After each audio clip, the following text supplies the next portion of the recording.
오늘 우리에게 주시는 하나님의 말씀 보도록 하겠습니다. 구약 성경 이사야 40장 1절 2절 말씀입니다.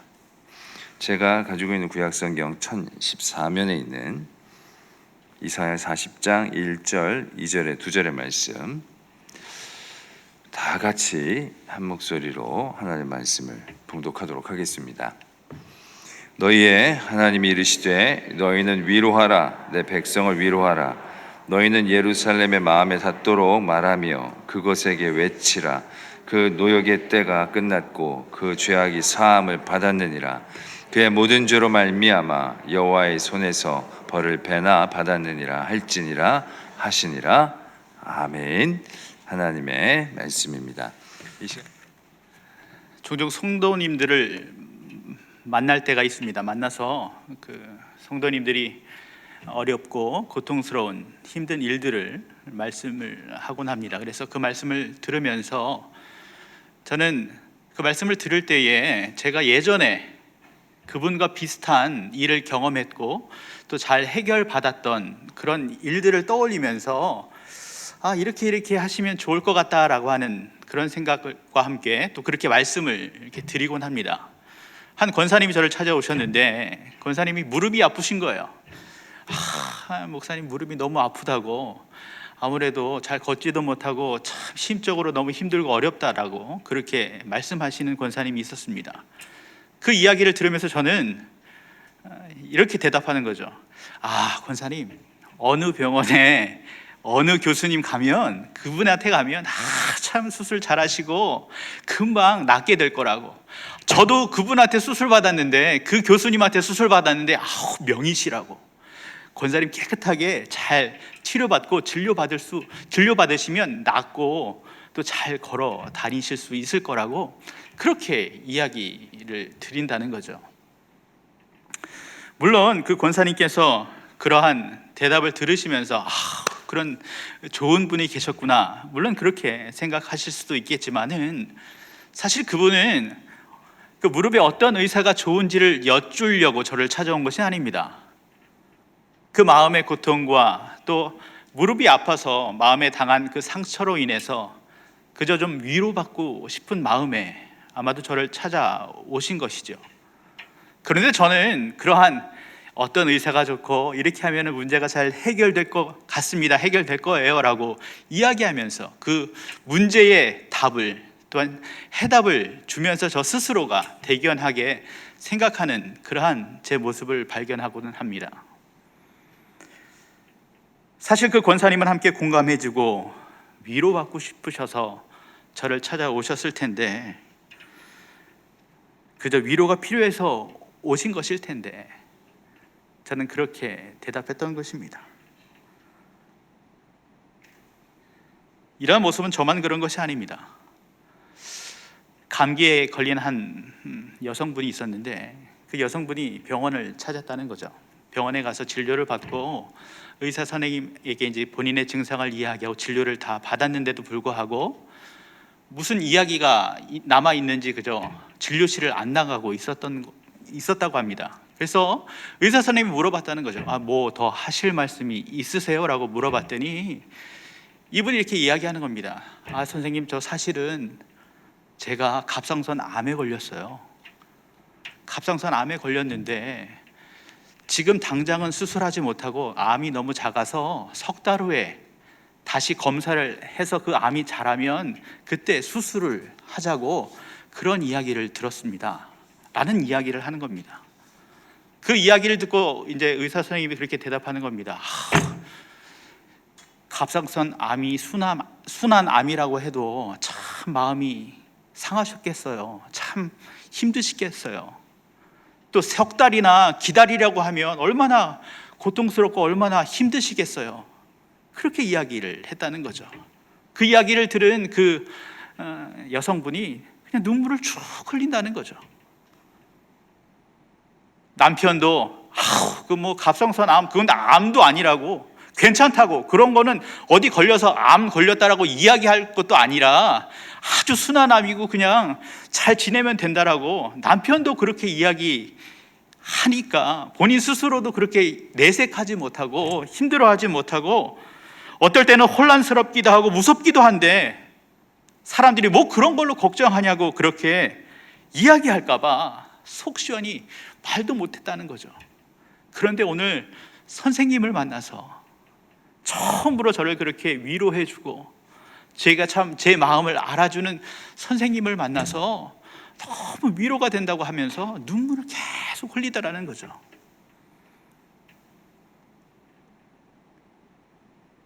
그 여성분에게는 갑상선은 암도 아니라는 말이 필요했던 것이 아니라 얼마나 힘드시냐고 힘내라고 말해주는 그러한 위로가 필요했던 것입니다.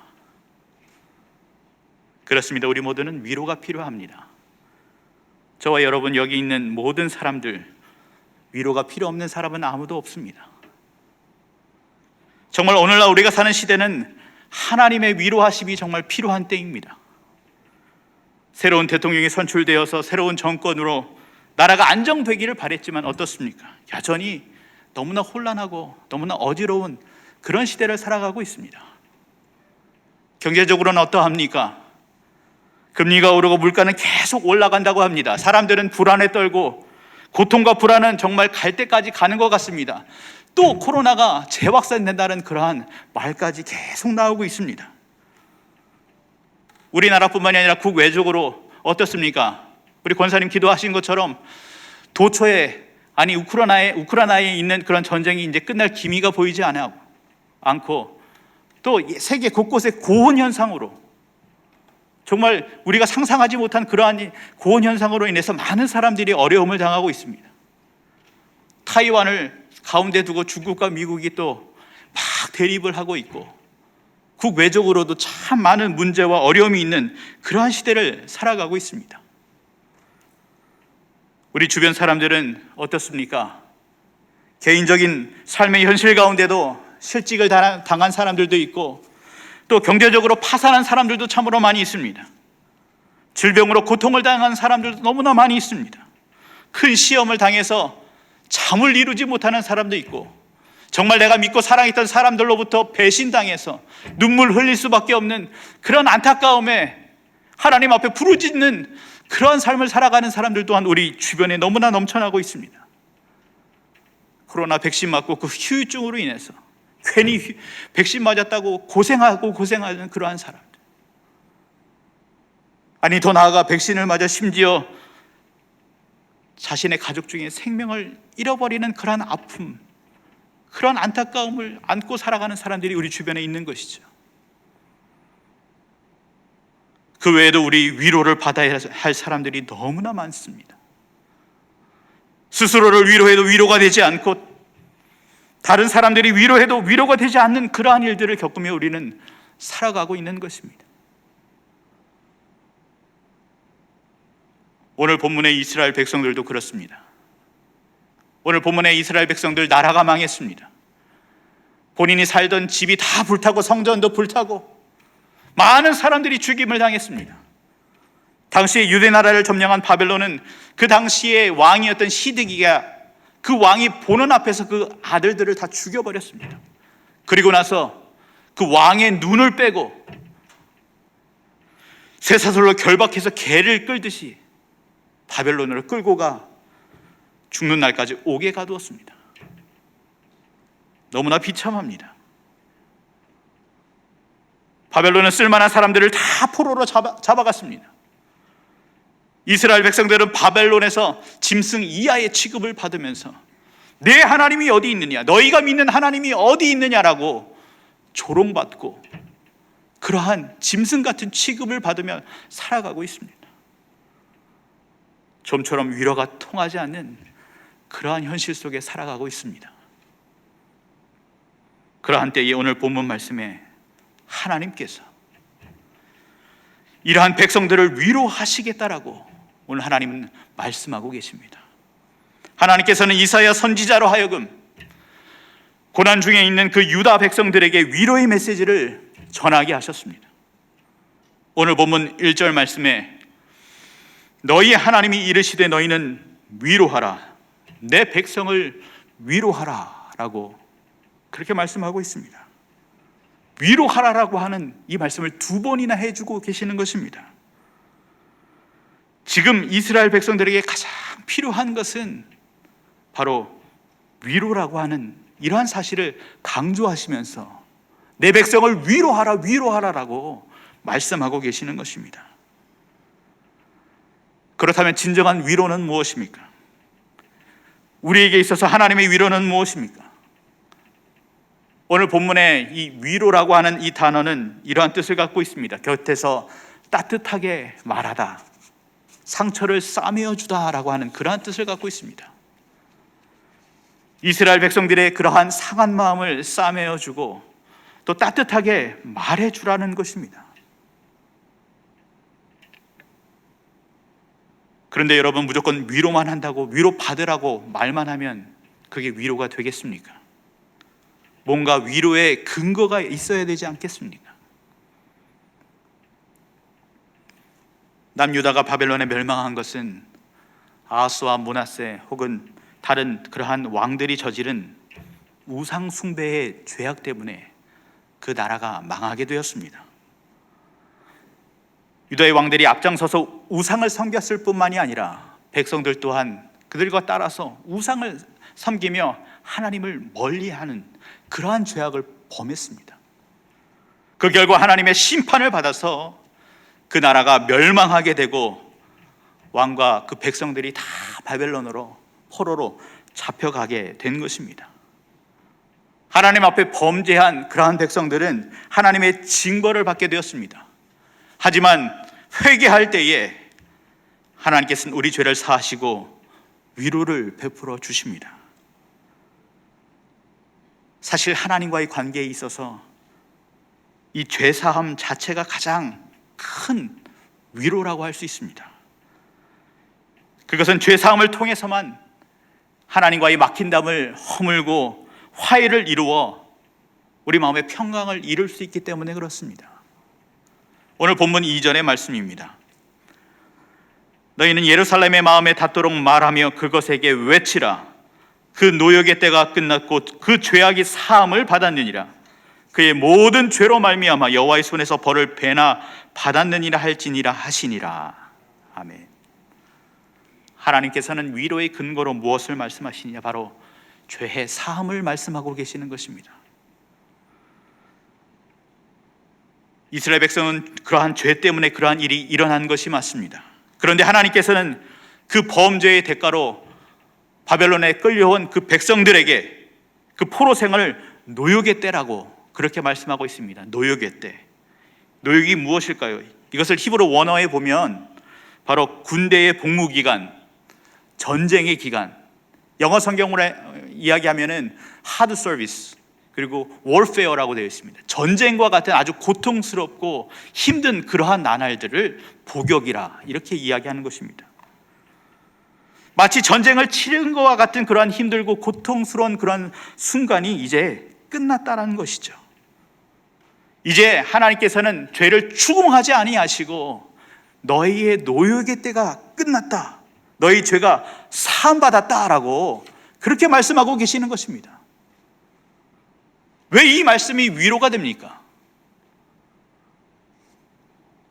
실제로 죄로 인해서 받는 벌 중에 가장 고통스러운 벌이 무기징역이라고 합니다. 무기징역. 기한이 없다는 거죠. 언제 끝날지 모른다는 거죠. 소망이 없는 겁니다. 희망이 없는 겁니다. 희망이 없기 때문에 더 힘들다는 것입니다. 하지만 내가 지금 벌을 받고 있지만 강제 노역을 하고 있다고 해도 언젠가 이 어려움들이, 이 고생이 끝난다라고 하는 그러한 사실을 안다면 희망이 있는 것입니다. 감옥에 갇힌 죄수에게 가장 좋은 소식이 무엇이겠습니까? 야, 이제 너 더 넓은 방으로 가서 갇혀 지내라. 이 말이 위로가 되겠습니까? 오늘 너를 위해서 아주 맛있는 음식을 주겠다. 이것이 위로가 되겠습니까? 너의 감옥의 생활이 이제 끝났다. 너는 이제 자유의 몸이 될 것이다. 이제 너는 여기에 갇혀 지낼 필요가 없다라고 자유를 선언하는 것, 이것이 가장 큰 위로인 것입니다. 복음이라는 말이 바로 이러한 뜻입니다. 죄로 죽을 수밖에 없는 우리가 예수 그리스도의 보혈로 말미암아 내 죄가 사함받았다, 너가 지은 모든 죄가 사함받았다라고 하는 그러한 사실, 그러한 기쁜 소식을 듣는 것, 그것보다 더 기쁜 소식이 어디 있겠습니까? 나라가 망하고 포로 생활로 인해서 절망과 좌절로 살 수밖에 없는 그들에게 내 죄사함을 받고 너의 복역 기간이 이제 끝났다라고 하는 그러한 기쁜 소식보다 더 위로받을 수 있는 소식이 어디에 있겠습니까? 그래서 하나님은 이제 이스라엘 백성들에게 이사야 선지자로 하여금 이렇게 말씀하는 겁니다. 너희 받을 벌을 이제 다 받았고 너의 죄사함을 다 받았으니 이제 석방이다. 이제는 포로 생활을 마치고 이제 고향으로 너희들은 돌아갈 것이다 라고 하나님께서는 말씀하고 계시는 것입니다. 하나님께서는 가장 큰 위로를 해주고 계시는 것입니다. 이처럼 하나님이 주시는 위로의 근본은 바로 죄사함으로부터 오는 그러한 위로인 것입니다. 우리를 근본적으로 괴롭히는 것도 죄 때문입니다. 우리에게 모든 불행을 가져다 주는 것도 다 죄 때문입니다. 대부분의 심리학자들이 이야기합니다. 육체적인 질병과 정신적인 이상이 어디에서 오는가? 바로 마음에서 온다는 것입니다. 내 마음 속에 다른 사람들에게 꺼내 보이기 어려운 그러한 불편한 일, 상한 감정들, 그릇된 생각들, 그러한 것들에서 온다는 것이죠. 다시 말해 이것은 결국 우리 마음속에 묻혀있는 죄로부터 오는 것입니다. 죄는 하나님께서 우리의 죄를 용서하기 전에는 절대로 없어지지 아니합니다.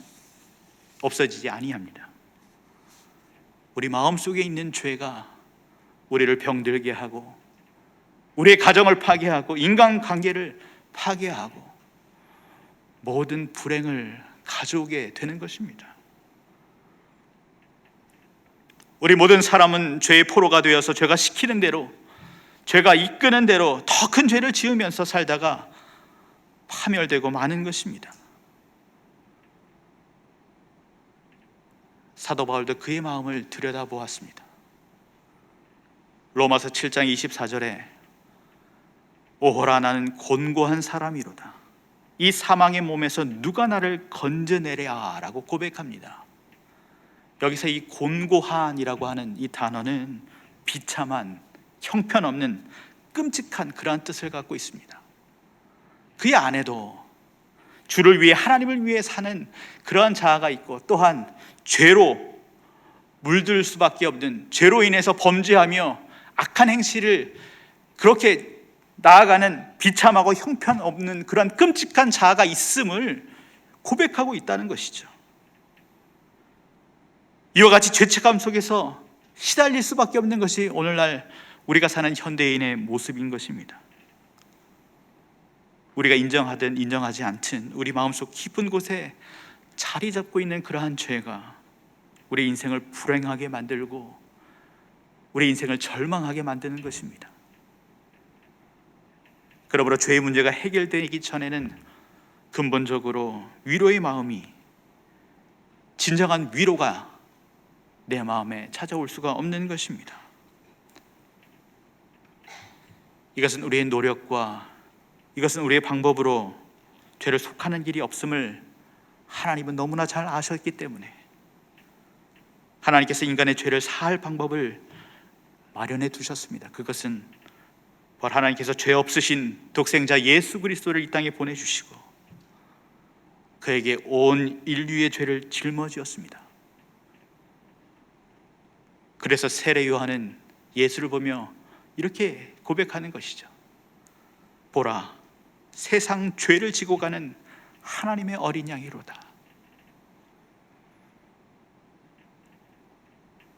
하나님의 아들 예수님은 우리 모든 인류의 죄를 짊어지시고 십자가에 달려 죽으심으로 말미암아 우리의 모든 죄를 사해 주셨습니다. 오늘 본문 말씀에 복역의 때가 끝났고 그 죄악이 사함을 받았느니라 라고 하는 이 말씀은 바로 죄값을 다 지불했다는 것입니다.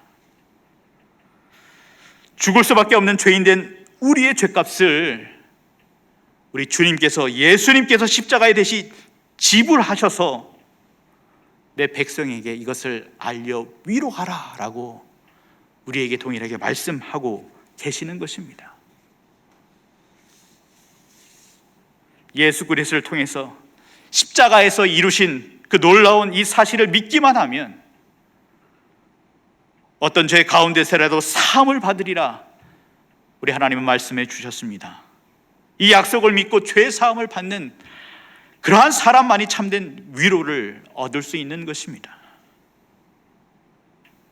주 안에 사랑하는 여러분, 이사야 선지자를 통해서 유대 백성에게 주신 이 회복의 말씀, 너희는 위로하라, 내 백성을 위로하라는 이 말씀은 구약시대 유다 백성들에게만 해당되는 것이 아니라 바로 오늘을 살아가는 우리들에게도 주신 하나님의 말씀이기도 합니다. 지금 우리에게 가장 필요한 것은, 가장 절실한 것은 바로 하나님의 위로입니다. 요즘 사람들은 생존을 위해서 쉴 틈을 얻지 못하고 너무나 수고합니다. 스트레스와 피로가 누적돼서 몸과 마음이 병드는 사람이 참으로 많이 있습니다. 그래서 요즘 사람들은 힐링이라는 말을 참으로 좋아합니다. 노인이나 장년이나 그러한 사람들만 힐링이 필요한 것이 아니라 청년이나 청소년이나 심지어 아이들조차 힐링이 제대로 필요한 시대가 되었습니다. 그러나 제때 힐링을 받고 심신을 회복하는 그러한 사람이 과연 얼마나 될까요? 하나님의 위로는 성도들뿐만이 아니라 우리 이웃들에게도 필요합니다. 밥을 굶기 때문이 아니고 입을 옷이 없기 때문이 아니라 바벨론이라고 하는 거대한 힘 앞에 무력했던 그러한 유대인들처럼 현대인들은 이 사회를 지배하는 거대한 그러한 악의 세력 앞에서 좌절하고 낙담하고 있습니다. 무슨 방법으로 그들을 위로할 수 있을까요? 위로받아야 할 사람이 어떻게 다른 사람을 위로할 수 있을까요? 그 답은 이사야 선지자가 선포하듯이 하나님의 은혜에서만 찾을 수 있는 것입니다.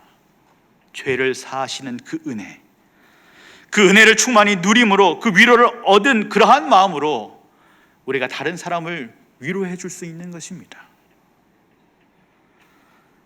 사도 바울은 그가 받은 하나님의 위로를 이같이 간증하고 있습니다.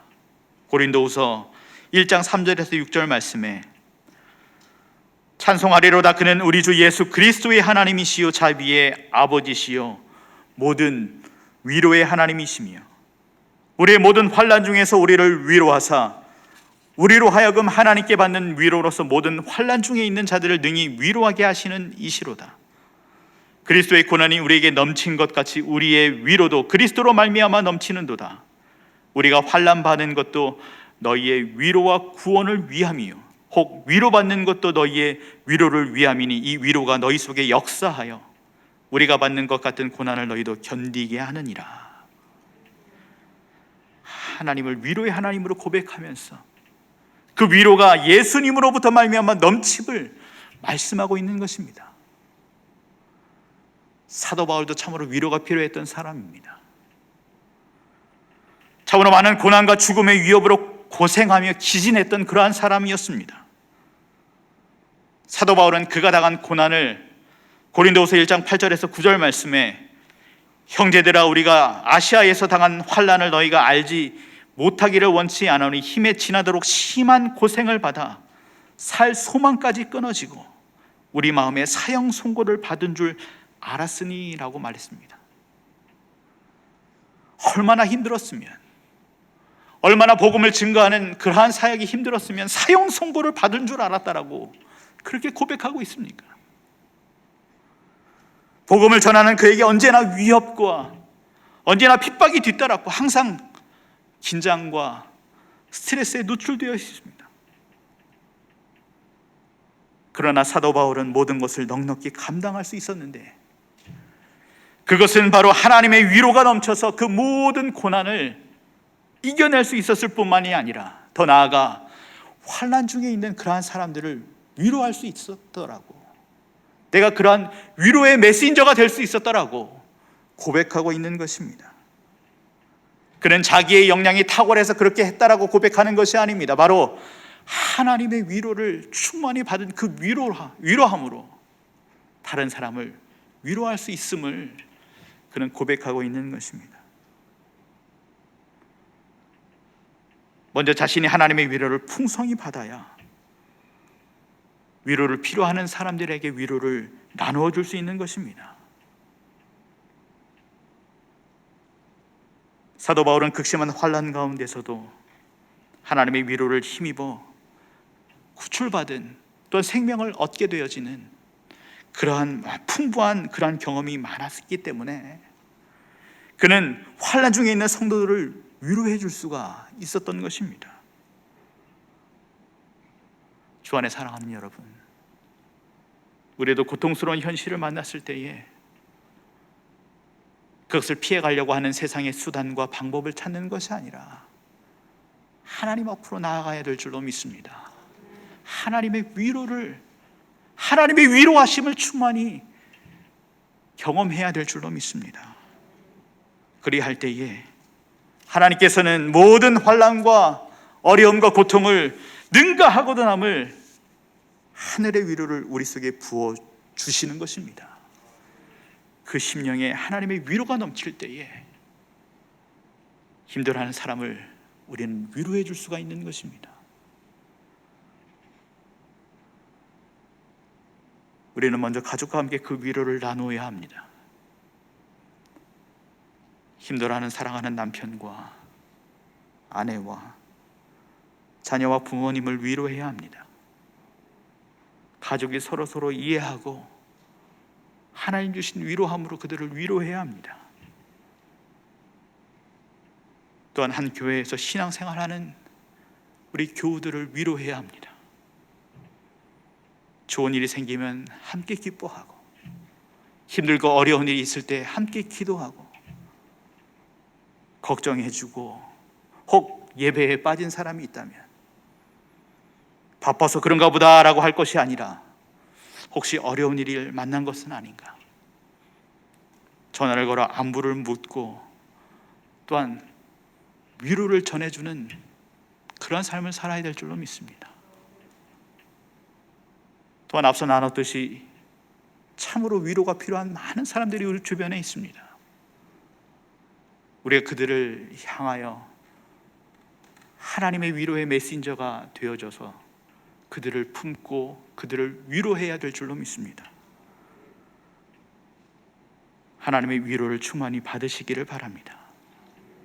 나아가 그 위로로 다른 사람들을 하나님의 위로하심으로 위로하는 그러한 위로의 메신저가 되시기를 바랍니다. 하나님께서는 우리를 통해서 이 땅과 우리 교회, 우리 가정이 참된 위로를 얻게 되기를 우리 하나님은 원하고 계십니다. 또한 나아가 진정 위로의 메신저로서 삶을 사는 저와 여러분이 될 수 있기를 소망합니다.